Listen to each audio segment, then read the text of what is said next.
Shalom peuple de Dieu, shalom bien-aimés frères et sœurs en Christ, chers auditeurs de la radio-tv Éveil charismatique catholique, la voix de la Trinité. C'est votre frère Afion ce matin, je vous salue dans le puissant, précieux nom de notre Seigneur Jésus-Christ de Nazareth qui nous fait grâce de nous retrouver autour de sa parole en ce matin, cette parole qui est tirée du livre de Colossiens 1,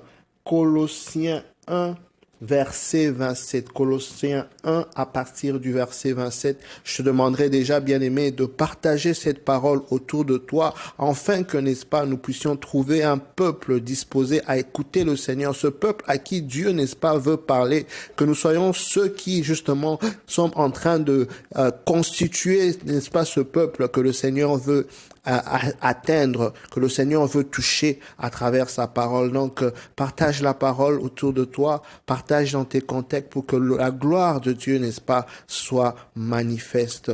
Alléluia. Nous allons glorifier le Seigneur, l'élever, le demander de prendre le contrôle de ce moment, de nous accompagner. Oui, Père, nous avons besoin de toi. Je reconnais que tu peux tout et que rien n'était impossible. Je reconnais que tu peux tout et que rien n'était impossible.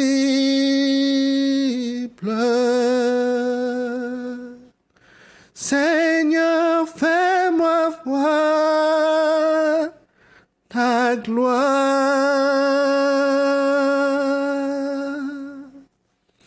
Seigneur, fais-moi voir ta gloire. Ta gloire, Seigneur. Seigneur, fais-nous voir ta gloire. Tendre Père, fais-nous voir ta gloire. Nous te bénissons, nous t'élevons. Nous te disons merci pour ce matin. Merci de nous avoir protégés. Merci de nous bénir. Merci pour la vie de chacun de nous. Merci, tendre Père, pour tes bienfaits. Remplis-nous en ce moment de toi. Augmente en nous le désir de te rechercher encore davantage, de passer encore davantage de temps dans ta présence, Père. Nous avons besoin de toi. Saint-Esprit, conduis-nous, remplis-nous, sature l'atmosphère physique et spirituelle au nom puissant de Jésus-Christ de Nazareth. Alléluia.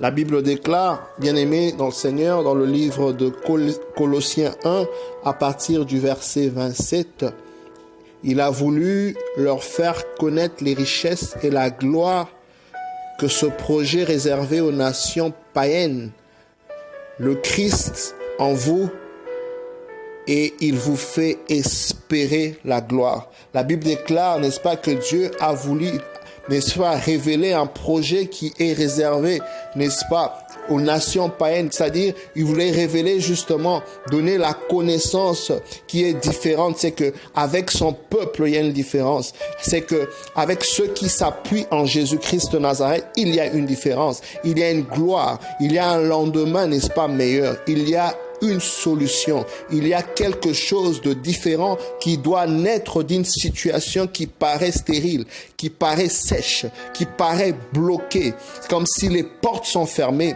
Mais la Bible nous indique, bien-aimés, en ce matin, que Christ en nous, espérance de la gloire. Christ en nous, espérance de la gloire. Oui, bien-aimés, nous sommes dans un monde ou dans un environnement où les choses sont différentes, où les personnes sont maintenant appelées, n'est-ce pas, à faire certaines concessions. Les choses, n'est-ce pas, sont telles que nous le voyons.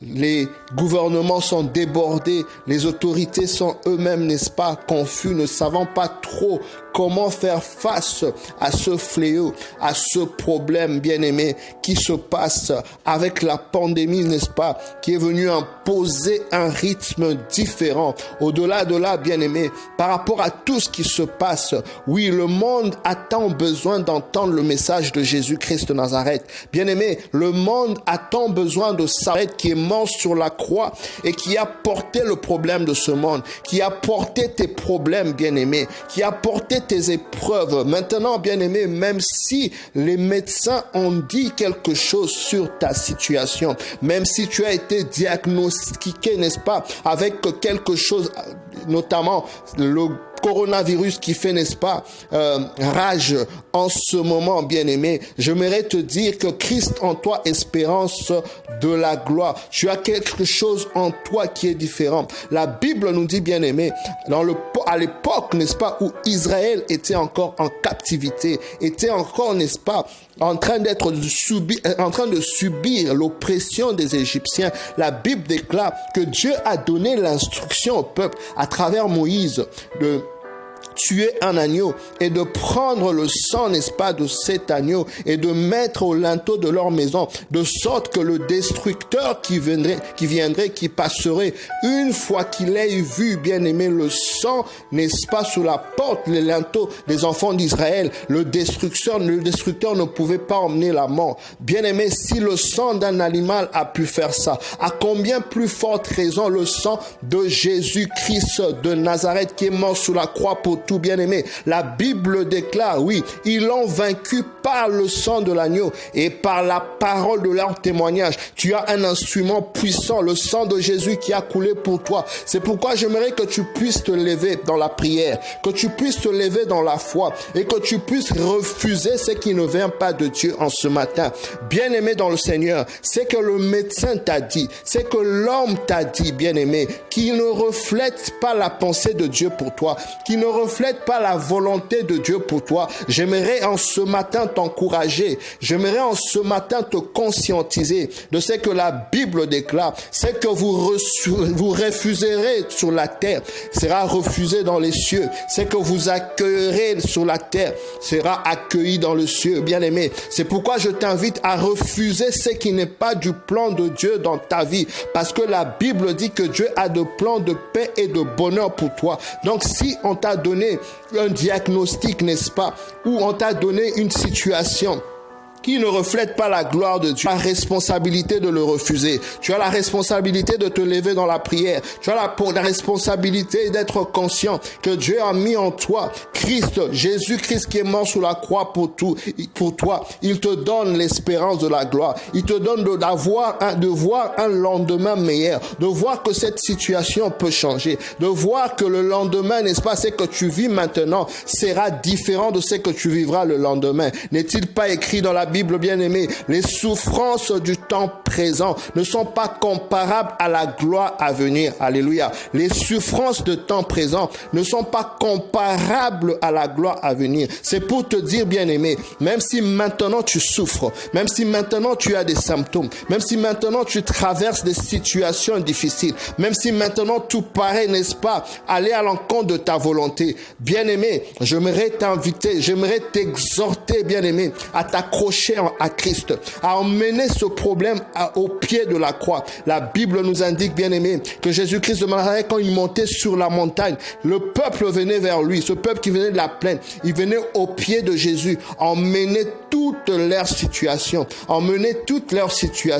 et il guérissait toute maladie. Le monde a tant besoin de savoir que c'est Jésus-Christ qui guérit. Les médecins soignent, bien-aimé. Les scientifiques font les choses selon les hommes. Oui, c'est Dieu qui donne l'intelligence. Mais j'aimerais te dire en ce matin, la guérison vient de Dieu. La source de guérison vient de Jésus-Christ de Nazareth. Alléluia. La Bible déclare, bien-aimé, dans le psaume 20, au verset 8, certains comptent sur leurs chars et d'autres comptent sur leurs chevaux. Mais notre force à nous, c'est de faire appel à l'Éternel. Notre force à nous, c'est de faire appel à l'Éternel. Ceux-là tombent et chancelle.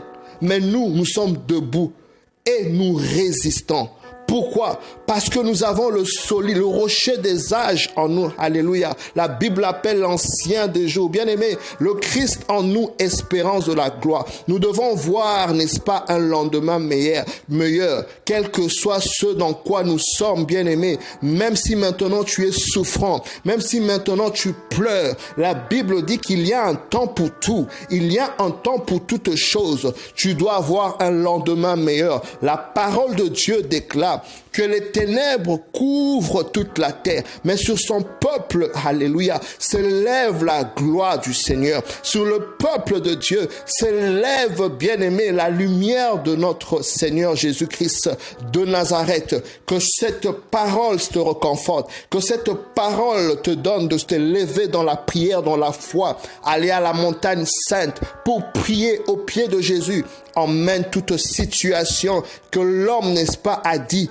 que ce n'était plus possible. Avec Christ, c'est un langage différent parce que rien n'est impossible à Dieu et rien n'est impossible à celui qui croit, bien-aimé. La Bible dit que si tu as la foi, n'est-ce pas, comme un grain de blé, tu diras à cette montagne, lève-toi, va-t'en de là et va à la mer et cela arrivera. Bien-aimé, avec Christ, nous avons l'espérance de la gloire. Nous avons ce que Dieu a mis en nous pour changer les situations, pour parler à la montagne. J'aimerais donc t'encourager, t'exhorter en ce matin de parler à cette montagne, de parler à ce vent, parce que c'est Christ en toi, n'est-ce pas, qui est en train de parler. C'est Christ en toi qui vit et tu es appelé, bien-aimé, à te lever comme une armée, n'est-ce pas, victorieuse, afin de refuser ce verdict, afin de refuser ce qui t'a été imposé, ce qui n'est pas la volonté de Dieu pour toi.